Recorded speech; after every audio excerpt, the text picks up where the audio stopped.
Namaskar, hello, and welcome to the first episode of Chat Room presented by Root 2X. Raja Hami Dhere Lucky Chau, we are really honored to have one of the very beautiful voice of Darjeeling, Miss Sangeeta Guru.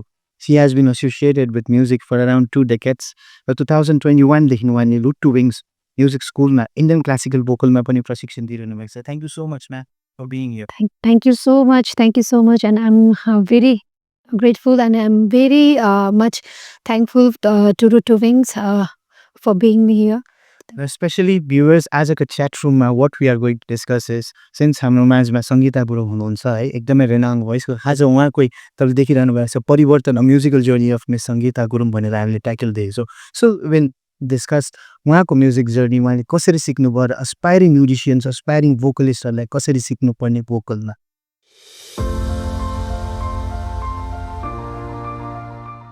Ma'am तपाईँलाई first question है तपाईँ लगभग 20 वर्ष भइसक्यो साङ्गीतिक यात्रामा. So could you take us back तपाईँले कसरी सुरु गर्नुभयो कहाँबाट गर्नुभयो है र इन्ट्रेस्ट कसरी जाग्यो. एक्चुली भन्नुपर्दाखेरि चाहिँ मेरो 20 इयर्स भन्दाखेरि चाहिँ अलिकति बेसी नै भयो है. र मैले फर्स्टमा थाल्दाखेरि चाहिँ साई भजन अब प्रायः जस्तो हामी अहिले यहाँनिर जति पनि सिङ्गर्सहरू छौँ दार्जिलिङमा है प्रायःको हाम्रो एउटा इन्सपिरेसन चाहिँ भजनै भएको जस्तो लाग्छ मलाई है. र मैले पहिलादेखिको साई भजनहरू गाउने गर्थेँ. प्लस मेरो घरमा पनि बाबाले रेडियोमा धेरै गीतहरू सुनिरहनुहुन्थ्यो है. र त्यहाँबाट पनि म इन्सपायर भएर चाहिँ गीतहरू धेरै नै मलाई ओल्ड सङ्ग्सहरू प्रायः जस्तो मैले रेडियोबाट नै सुनेर त्यत्तिकै नै सिक्थेँ है. र मैले त्यसलाई एउटा आफ्नो मनमै राखेर नलेखिकन है मैले जब त्यो रेडियो बजाउँदा गीत टक्कै बज्ने बित्तिकै सँगसँगै गाउने गर्थेँ. र त्यसरी नै मेरो चाहिँ यो गीत सङ्गीतप्रति अलिक रुचि बढ्दै गयो. र पछिबाट चाहिँ मेरो गाउँमा है प्रगतिग्राममा चाहिँ मेरो दाजुहरू हुनुहुन्छ. अहिले पनि उहाँहरू यो साङ्गीतिक यात्रामा अहिलेसम्म मसँगै हुनुहुन्छ है. उहाँहरूले दार्जिलिङमा धेरै नाम पनि कमाइसक्नु भएको छ. सबैले प्रायः चिन्नुहुन्छ. सुरेन बर्मे हाम्रो भयो शेरबहादुर मुदेल है. र त्यसरी नै इजाज अली साथै सुरजमणि बर्मे दादा जो हुनुहुन्छ उहाँले चाहिँ हामीलाई एकदमै बेसी गाइडेन्स गरेर हामी सानसानो फुच्चाफुच्चीहरूलाई चाहिँ एउटा ग्रुप बनाइदिनु भएको थियो. र त्यो ग्रुपको मार्फत चाहिँ हामीले चाहिँ प्र्याक्टिसहरू गर्ने गर्थ्यौँ है. सबैजना अब त्यति बेलाको त्यो हाम्रो गाउँको माहौल यति साह्रो राम्रो यति साह्रो मजा आउने भएको थियो कि त्यति बेला हाम्रो टाइममा चाहिँ त्यो सब बाटोतिर जाने मौका नै पाइँन. किनकि हामीलाई चाहिँ सुरज बर्मे दादाको जुन चाहिँ गाइडेन्स थियो है त्यो गाइडेन्सले गर्दा चाहिँ एभ्रिडे हामीले चाहिँ आफ्टर स्कुल चाहिँ हाम्रो गाउँको समाजघरमा र हाम्रो समाजले पनि हामीलाई एकदमै बेसी हेल्प गर्नुभएको त्यति बेला सपोर्ट गर्नुभएको. र त्यति बेला चाहिँ हामी त्यहाँ समाजघरमा गएर एभ्रिडे आफ्टर स्कुल चाहिँ सबैजना बसेर प्र्याक्टिसहरू गर्थ्यौँ गीतहरू है. त्यसरी अनि मेन चाहिँ हाम्रो इन्सपायर हामीलाई सबैजनालाई गाउँको केटाकेटीलाई इन्सपायर गर्ने म्युजिकपट्टि चाहिँ शेरबहादुर मुदेल दादा हुनुहुन्छ है. र यसरी नै म सङ्गीतप्रति चाहिँ धेरै अझै बेसी रुचि बढ्दै गयो र त्यसरी नै सिक्दै पनि गएँ. तपाईँको यसरी नै फर्स्ट पर्फर्मेन्सहरू तपाईँले रिकलमा मेरो फर्स्ट पर्फर्मेन्स चाहिँ मेरो रिकलमा चाहिँ फर्स्टमा हाम्रो गाउँमा 31 डिसेम्बरमा चाहिँ एउटा प्रोग्राम गरिएको थियो है. त्यति बेला चाहिँ हामीले के गरेको थियौँ भन्दाखेरि चाहिँ यो गेम्सहरू थुप्रै खेलाएको थियौँ है. र गीतहरूको लागि पनि गर्नुपर्छ भन्दा चाहिँ हामीले एउटा स्पोर्टिङ क्लब भन्ने हामीले फर्म गरेका थियौँ त्यति बेला. र त्यहाँनिर हाम्रो आफ्नै गाउँमा नै मेरो फर्स्ट स्टेज चाहिँ त्यहाँनिर थियो. र अलिकति त्योभन्दा ठुलो स्टेज भन्नुपर्दा चाहिँ दार्जिलिङमा स्थित लुइस जुबली कम्प्लेक्सको जुन चाहिँ सेनेटोरियम हल छ त्यहाँनिर चाहिँ मेरो फर्स्ट मैले ठुलो एउटा स्टेज पाउन सकेँ है. अच्छा म्याम तपाईँले रुट टु विङ्स म्युजिक स्कुलमा इन्डियन क्लासिकल सिकाइरहनु भएको छ. सो अहिलेको जमानामा हेर्दा है इन्डियन क्लासिकल या फिर क्लासिकल सिङ्गिङ सबैले चाहिँ इट्स भेरी डिफिकल्ट भन्ने एउटा धारणा छ हाम्रोमा है. र तपाईँले बिगिनर्स नानीहरूलाई सिकाउँदा चाहिँ कस्तो प्रकारले सिकाउनुहुन्छ अथवा इन्डियन क्लासिकल किन चाहिँ सिक्नुपर्ने वाइ इट इज इम्पोर्टेन्ट भन्ने एउटा क्वेसन मान्छेकोमा छ है. अब हुनु चाहिँ इन्डियन क्लासिकल म्युजिक जुन चाहिँ छ त्यसले चाहिँ मान्छेलाई एउटा जुनै पनि चिजको लागि होइन जुनै पनि अब तपाईँले हेर्नुभयो भनेदेखि एउटा यसरी प्लान्ट रोप्नु पनि एउटा माटो चाहिन्छ नि त है. अब किनकि त्यसको रुट आउनु पर्यो त्यो फर्स्ट आउनु पर्यो राम्रो हुनु पर्यो. त्यसकै लागि नै इन्डियन क्लासिकल म्युजिक चाहिँ मेरो जुन चाहिँ एउटा आफ्नो पर्सनल एउटा है ध्येय छ त्यसमा चाहिँ भन्नुपर्दा चाहिँ इन्डियन क्लासिकल म्युजिक चाहिँ एउटा सिङ्गरको चाहिँ बेस हो है जसले चाहिँ भोलिको दिनमा गएर चाहिँ जुन चाहिँ बेस उहाँहरूले राम्रोसँगले लिनुभएको छ भनेदेखि चाहिँ उहाँहरूले आफ्नो भाव है त्यो आफ्नो गायकीबाट दर्शाउन सक्नुहुन्छ। साथै त्यसमा अझै पनि प्र्याक्टिस गर्दै जानुभयो भनेदेखिको इन्डियन क्लासिकल म्युजिकले चाहिँ हामीलाई हाम्रो जुन चाहिँ एउटा म्युजिकको संस्कार पनि हुन्छ नि त है त्यसलाई पनि दर्शाउनुलाई, त्यसलाई सिक्नु, त्यसलाई बुझ्नुमा धेरै हेल्प गर्छ र मलाई चाहिँ लाग्छ इन्डियन क्लासिकल म्युजिक चाहिँ हामीले जुन चाहिँ शास्त्रीय सङ्गीत सिक्नेले मात्रै होइन तर वेस्टर्न सङ्गीत सिक्नेले पनि सिक्नु जरुरी छ जस्तो लाग्छ। सबै बिगिनर्सको लागि इट्स भेरी इम्पोर्टेन्ट। हामी देख्ने गर्छौँ है अहिलेको जमानामा जति नानीहरूले सिकिरहेको छ या फिर सिकिसकेको छन् उनीहरूले स्टेजमा आउँदा पर्फर्मेन्स गर्दा या फिर कहिले काहीँ गीत गाउनु पर्दा हामीले धेरैचोटि सुन्ने गर्छौँ मेरो घाँटी बसिरहेको छ या फिर मेरो गला ठिक छैन भन्ने। यो चाहिँ मेन रिजन या फेरि प्र्याक्टिसिङ टिप्सहरू के कसो होला हाम्रो नानीहरूलाई जो बिगिनर्स छ सिक्दैछ उनीहरूलाई तपाईँको तर्फबाट के कस्तो पर्ने चाहनुहुन्छ? त्यो चाहिँ विशेष गरी चाहिँ एउटा आर्टिस्टमा हुने एउटा मनभित्र हुने एउटा डर पनि हो, नर्भसनेस पनि हो है। स्टेज फियर जसलाई हुन्छ उसलाई चाहिँ प्रायः जस्तो गाउनु जाँदाखेरि स्टेजमा जब उभियो त्यति बेला चाहिँ घाँटी सुक्ने, घाँटी खसखसाउने त्यो प्रब्लम्सहरू हुन्छ र एउटा कारण चाहिँ के हो भन्दाखेरि चाहिँ ल्याक अफ प्र्याक्टिस पनि हो। त्यो चाहिँ ल्याक अफ प्र्याक्टिस भयो भने पनि त्यो हुन्छ र बिफोर अब उसले त्यो जुन चाहिँ प्रोग्राम गर्नु जाँदैछ, जुन चाहिँ गाउनु जाँदैछ त्यसको चाहिँ उसले अगाडि प्र्याक्टिस गरेको छैन भने पनि त्यो नर्भसनेस त आइहाल्छ त्यसै पनि है र त्यसले गर्दा पनि उहाँहरूलाई त्यो सब फेस गर्नुपर्छ उहाँहरूले है र यसको लागि चाहिँ म भन्न चाहन्छु कि तपाईँहरू जब पनि जानुहुन्छ आफ्नो पर्फर्मेन्स दिनुलाई है कुनै पनि गीत गाउनुहुन्छ त्यो गर्नु अगाडि चाहिँ अलिकति वार्मअप एक्सर्साइज चाहिँ भएकै हुनुपर्छ। हमिङ यो ओमकारहरूको एक्सर्साइजहरू छ त्यो एक्सर्साइजेसहरू खरज रियाजहरू बिहान उठेर है त्यो एक्सर्साइजहरू प्लस ब्रिदिङ एक्सर्साइज जुन चाहिँ छ ब्रिदिङ एक्सर्साइज एकदमै इम्पोर्टेन्ट हो। त्यो ब्रिदिङ एक्सर्साइजहरू गर्नुभयो भनेदेखि धेरै हेल्पफुल हुन्छ। एक्सर्साइजकै कुरा गर्दै भन्दा है हाम्रो भ्युर्सहरू कति इच्छुक हुनुहुन्छ होला जतिले पनि क्लास गर्नुभएको छैन है र जतिले पनि तपाईँलाई हेरिरहेको अलिकति सानो छोटकरीमा just little beet of pump exercise तपाईँले अलिकति देखाइदिनु सक्नुहुन्छ भने? हुन्छ यो अब जति पनि बिगिनर्सहरू हुनुहुन्छ र जतिले क्लासिकल गर्नु नै हुँदैछ उहाँहरूलाई त थाहा भएकै कुरा हो र बिगिनर्सहरू जति पनि हुनुहुन्छ र जतिले गाउन खोज्नु हुँदैछ, गाउन चाहनुहुन्छ है घरमा कुनै पनि क्लास जोइन नगरिकन बस्नु हुनेहरूको लागि पनि यो एक्सर्साइज चाहिँ एकदमै राम्रो र एकदमै इम्पोर्टेन्ट एभ्री टाइम गर्नु नै पर्ने हो। जति बेला तपाईँ प्र्याक्टिस गर्नु बस्नुहुन्छ यो अगाडि गर्नुभयो भने चाहिँ यसले तपाईँहरूलाई धेरै हेल्प हुन्छ। र यो एक्सर्साइज चाहिँ खरज रियाज भन्छौँ हामी है र यो खरज रियाजले चाहिँ के हुन्छ भन्दाखेरि चाहिँ हामीलाई ब्रिदिङमा पनि हेल्प गर्छ प्लस यो खरज रियाजले चाहिँ हामीलाई नोटमा पनि हेल्प गर्छ है जुन चाहिँ नोट छ एउटा पर्फेक्सन लाग्ने हुन्छ हौ त्यसमा पनि हेल्प गर्छ र यसले चाहिँ हाम्रो जुन चाहिँ गाउँदाखेरि डायफ्राम है यो त्यसलाई पनि खोलिदिन्छ है र क्लियर भोइस क्लियर गर्नुलाई पनि यसले धेरै नै हेल्प गर्छ। सा नि ध प प ध नि सा रे ग म ग रे सा र यो एक्सर्साइजलाई चाहिँ हामी खरज रियाज भन्छौँ र मैले एक्सर्साइज नानीहरूलाई यो खरज गराउँदाखेरि चाहिँ अर्को अझै एउटा स्टेप लिएर गराउने गर्छु है त्यो चाहिँ हो असेन्डिङ र डिसेन्डिङ अर्डर्समा खरज रियाज गऱ्यो भने उनीहरूलाई अझै पनि सजिलो हुन्छ। यस प्रकार गरिन्छ त्यो चाहिँ सा नि सा सा रे सा सा नि ध नि सा सा रे ग रे सा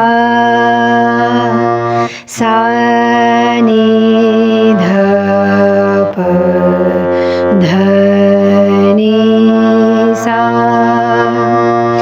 सा रे ग म ग रे सा र यस्तै प्रकारले चाहिँ तपाईँले लोवर टोन्समा पनि जान सक्नुहुन्छ है एज वेल एज हायर टोन्समा पनि जान सक्नुहुन्छ। वार्मअप टिप्स चाहिँ तपाईँहरूको लागि मर्निङ अनि इभिनिङको लागि चाहिँ यही अहिलेको जमानामा है हामीले सुन्ने गर्छौँ या फेरि सायद धेरैको मानसिकतामा होला कि इन्डियन क्लासिकल सिकेपछि मात्र क्लासिकल सिङ्गिङमा हेल्प हुन्छ। जति बेला रागहरू गाउने गर्छ क्लासिकल पर्फर्मेन्स खालि दिनु सक्छौँ। तर अहिले है धेरै जस्तो मान्छेहरू जब बलिउड सिङ्गिङ, बलिउड गायकीसित, बलिउड सङ्ग्सहरूसित प्रभावित छ उनीहरू है, वेस्टर्न म्युजिकमा उनीहरू इन्ट्रेस्ट राख्छ। सो इन्डियन क्लासिकल म्युजिकले चाहिँ कतिको चाहिँ अब है यो सबै सिङ्गिङ स्टाइलमा हेल्प गर्छ जस्तो लाग्छ तपाईँलाई? अ, भन्नुपर्दा चाहिँ अब इन्डियन क्लासिकल म्युजिकले चाहिँ हाम्रो जुन चाहिँ यो म्युजिकल फिल्ड छ है, अब चाहे त्यो नेपाली होस्, हिन्दी होस्, चाहे वेस्टर्न होस् है, सबैलाई नै हेल्प गरिरहेको छ। किनकि जुनै पनि एउटा बलिउड सङमा है, जुनै पनि गीत होस्, जुनै पनि भजन होस् है, त्यसमा इन्डियन क्लासिकल म्युजिक पसेको नै हुन्छ। त्यसमा कुनै न कुनै एउटा राग बेस्ड हुन्छै हुन्छ है। त्यसरी नै हाम्रो नेपाली गीतहरूमा पनि अहिले धेर थोर अब क्लासिकल यसरी इन्डियन क्लासिकल म्युजिकहरू यो राग बेस्ड गीतहरू धेरै नै आउँदैछ। हामीले त्यो सुन्न पनि पाइरहेका छौँ। साथै जुन चाहिँ हाम्रो वेस्टर्न म्युजिक भन्छ है, वेस्टर्न म्युजिकमा पनि हामीले धेरै मात्रामा इन्डियन क्लासिकल रागहरू जति छ त्यसको त्यहाँनिर कतिवटा लगावहरू, कतिवटा त्यहाँनिर उनीहरूले राग चलाएर गीतहरू बनाएको पनि भेट्छौँ। जसमा कि अरेबिक सङ्ग्सहरूमा हामीले राग भैरव भैरवीहरू भेट्छौँ है। त्यसरी हामीलाई इन्डियन क्लासिकल म्युजिकले चाहिँ धेरै नै हामीलाई सहायता गरि पनि रहेको छ। र यसले अब यति मिठो मिठो गीतहरू बलिउडमा धेरै गीतहरू छ म जसमा कि तपाईँलाई बयान गर्न पनि सक्दिनँ। थुप्रै गीतहरूमा नै इन्डियन क्लासिकल म्युजिकले आफ्नो देन दिएको छ। तपाईँले दिनुपर्दा जस्तो र तपाईँहरूलाई अब एउटा इन्डियन क्लासिकल म्युजिकको इक्जाम्पल है, देन कति छ भनेर एउटा इक्जाम्पल दिनु पर्दाखेरि चाहिँ मलाई एउटा राग साथै एउटा गीत याद आयो र तपाईँहरूलाई म त्यही साझा गर्न चाहन्छु है। र यो गीत चाहिँ अहिर भैरव रागमा छ। अलबेला सजन आयो रे, अलबेला सजन आयो रे, मोरा आत्मन सुख पायो रे, अलबेला सजन आयो रे। पनि तपाईँको नाम सुनेको थियो, एकदमै राम्रो सिङ्गर पर्फर्मर होइन भनेर हामी चिन्ने गर्छौँ। र तपाईँले रुट टु विङ्स चुज गर्नुभयो, आफ्नो आफूले पनि सिक्नुभयो र आफ्नो ज्ञान बाँड्नु है। र त्यसमा चाहिँ तपाईँले टिचिङ लाइनमा जान्छु म है त्यो भनेर चाहिँ कसरी यो सोचमा आउनुभयो या फिर के कारणले चाहिँ तपाईँ टिचिङ फिल्डमा आउनुभयो? एक्चुअलमा भन्नुपर्दाखेरि चाहिँ म एज एउटा टिचर हुनुको श्रेय है, क्रेडिट चाहिँ म मेरो रुट टु विङ्समा जो डिरेक्टर हुनुहुन्छ इस्लाम सर, उहाँलाई दिन चाहन्छु है। उहाँले गर्दा नै म यो टिचिङ फिल्डमा चाहिँ आएँ। किनकि मैले त्यसभन्दा अगाडि चाहिँ कहीँ पनि टिचिङहरू चाहिँ गरेको थिइनँ। एज अ स्टुडेन्ट मैले सिकि नै रहेको थिएँ है। जहाँ पनि जान्थेँ मैले एउटा स्टुडेन्टको मार्फत अब मतलब स्टुडेन्टै भएर सबैसँग सिकि नै रहेको थिएँ। तर रुट टु विङ्समा जब म बसेँ है, तबदेखिको चाहिँ तपाईँले पनि टिचिङ गर्नु सक्नुहुन्छ त, एकपल्ट ट्राई गर्नुहोस् भनेर उहाँले जुन चाहिँ मलाई एउटा अफर गर्नुभयो है, त्यो अनुसार चाहिँ मैले ओके म एकपल्ट ट्राई गर्छु नि त भन्ने भएर चाहिँ म एउटा टिचिङ फिल्डमा पनि आएँ। सो अब बिङ अ टिचर है, सबैको आफ्नो आफ्नो अप्रोच हुन्छ, टिचिङ स्टाइल आफ्नो आफ्नो हुन्छ। र तपाईँले चाहिँ कस्तो अप्रोचले सिकाउनुहुन्छ? मतलब फर्स्ट बिगिनर्सहरू क्लास जोइन गर्दा, भोकल क्लास जोइन गर्दा या फिर जो अलिक सिकिसकेको छ उनीहरूलाई कस्तो स्टाइलले चाहिँ यहाँ रुट टु विङ्समा चाहिँ तपाईँले के एक्स्ट्रा या फिर के अझै तपाईँकोबाट अझै नयाँ के सिक्नु पाउँछ? अब एउटा टिचिङ मेथड भन्नाले चाहिँ अब त्यो पर्टिकुलर मेथड चाहिँ होइन, तर अब पहिला मैले बिगिनर्सहरू जो आउनुहुन्छ है सिक्नुको लागि, उहाँहरूलाई चाहिँ अब फर्स्टमा चाहिँ अब यही आलापहरू गर्नु लगाउँछु, आकारहरू गर्नु लगाउँछु है। र उहाँहरूलाई यो खरज रियाजहरू दिएर प्लस अब जति पनि अलङ्कारहरू छ त्योहरू दिएर है। र अलिकति एडभान्स स्टुडेन्ट्सहरू जति पनि हुनुहुन्छ है, र कति त अब यस्तो पनि हुन्छ कि क्लासिकल म्युजिक मात्रै नसिकेको तर गाउनुमा चाहिँ एकदमै राम्रो स्टुडेन्टहरू कतिजना त्यस्तो पनि आउनुहुन्छ है। र उहाँहरूलाई चाहिँ मैले उहाँहरूको जुन चाहिँ गायकी हुन्छ फर्स्ट गाउँदा नै बुझिहालिन्छ कि उसले चाहिँ अलिकति अब हामीले गाइडेन्स राम्रो दियो भने चाहिँ उसले राम्रो गर्छ भन्ने कुरा चाहिँ बुझिहालिन्छ। र उसलाई चाहिँ म आफ्टर जुन चाहिँ हाम्रो एउटा सेसन हुन्छ है, जुन चाहिँ एउटा हाम्रो क्लास हुन्छ त्यो सकिसकेपछि पछाडि चाहिँ एकछिन राखेर चाहिँ उसलाई एक्स्ट्रा अरू गीतहरू पनि अब जसमा कि उसको जनरलाई अलिकति सुहाओस्। कतिजना अलिक क्लासिकल गाउने हुन्छ, कति वेस्टर्न गाउने हुन्छ, कति बलिउडमा राम्रो हुन्छ, कति नेपाली गाउनुमा राम्रो हुन्छ है, कति लोक भाका टाइपको एउटा भोकल लिइरहेको हुन्छ। उनीहरूलाई चाहिँ त्यस्तै टाइपको नै गीतहरू आफूले सोचेर अथवा उसलाई कुनै मन परेको गीतहरू तिमीलाई कुनै मन परेको गीत छ भने मलाई सुनाऊ भनेर चाहिँ म उसलाई सुनाउनु लाएर अब इफ उसले त्यसमा अलिकति आफ्नो 100% दिनु सकेको छैन, तिमीले यहाँ यो गर, यो गर, यो गर भनेर चाहिँ उसलाई त्यसरी नै गाइडेन्सहरू दिन्छु। सो जाँदै पनि म्युजिकले चाहिँ है एउटा मान्छेको लाइफमा या फिर तपाईँको आफ्नो व्यक्तिगत लाइफमा कतिको चेन्जेस ल्याउन सक्छ जस्तो लाग्छ तपाईँलाई? म्युजिकले चाहिँ अब पर्सनली भन्नुपर्दा मेरो लाइफमा चाहिँ धेरै चेन्जेस ल्याएको छ है, किनकि म हुनु त एउटा मेरो फ्यामिली ब्याकग्राउन्डमा कोही पनि म्युजिसियन हुनुहुन्न, म मात्रै हो र सायद मलाई लाग्छ म मात्रै नै हुन्छु होला है। किनकि मेरो फ्यामिली ब्याकग्राउन्डमा मेरो बाबा आमा कोही पनि त्यस्तो अब म्युजिकपट्टि हुनुहुन्थेन, उहाँहरू खालि सुन्नेपट्टि मात्रै हुनुहुन्थ्यो है। र मलाई चाहिँ लाग्छ मेरो पर्सनली हेर्दाखेरि चाहिँ म पहिला एज अ स्टुडेन्ट थिएँ है। अब एउटा स्टुडेन्ट भएर धेरै कुराहरू सिकेर ठुलोहरूले सिकाएको चिजहरू गाइडेन्स उनीहरूले गाइड गर्नुभएको चिजहरूलाई मैले घरमा पनि प्र्याक्टिस गर्ने गर्थेँ है। र मलाई चाहिँ लाग्छ यसले एकदमै राम्रो हामीलाई डिसिप्लिन्ड बनाउँदो रहेछ, मान्छेहरूलाई चाहिँ डिसिप्लिन्ड बनाउँछ। कसरी भन्दाखेरि चाहिँ ठुलोहरूले भनेको कुरा सुन्ने, जसमा कि अहिलेको नानीहरू जुन चाहिँ छ है, अहिलेको युगको नानीहरू छ, आफूले भन्दा ठुलोले आफ्नो घरको अब बाउ आमाले पनि भनेको कुराहरू नसुन्ने चाहिँ हुँदैन। एटलिस्ट अब म्युजिकमा पसिसकेपछि चाहिँ मेरो मभन्दा सिनियरको मैले सुन्नुपर्छ भन्ने हुन्छ र त्यो एउटा डिसिप्लिन बस्छ है। प्लस एउटा म्युजिकमा पसिसकेपछि चाहिँ आफ्नो सबै अब दैनिक कामहरू सकिसकेपछि एकछिन भए पनि म प्र्याक्टिस गर्छु भन्ने त्यो एउटा जुन चाहिँ आफूले राखेको चिज हुन्छ है प्र्याक्टिसिङको लागि, त्यो डिसिप्लिनहरू त्यो भयो।